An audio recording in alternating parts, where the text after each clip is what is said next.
ایک فقیر ندی کے کنارے بیٹھا تھا اور ایک شخص پاس سے گزر رہا تھا۔ اس نے پوچھا کہ بابا جی آپ کیا کر رہے ہو؟ تو فقیر بولا کہ میں انتظار میں ہوں کہ ندی کا سارا پانی سوکھ جائے تاکہ میں اسے پار کر سکوں۔ تو وہ شخص بولا کہ بابا جی آپ کیا کہہ رہے ہو؟ ندی کے سوکھنے کے انتظار میں تو آپ کبھی بھی اسے پار نہیں کر پاؤ گے۔ تو فقیر بولا یہی تو میں لوگوں کو بتانا چاہتا ہوں۔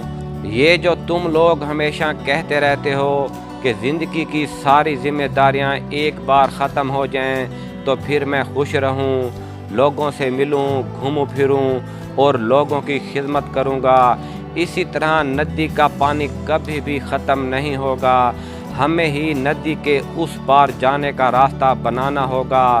ایک نہ ایک دن زندگی تو ختم ہو جائے گی لیکن ہماری ذمہ داریاں کبھی بھی ختم نہیں ہوں گی۔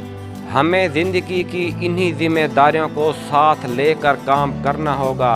ہمیں اپنی ذمہ داریوں کا اتنا بڑا بوجھ نہیں بنانا چاہیے کہ زندگی میں صرف دکھ ہی رہ جائیں۔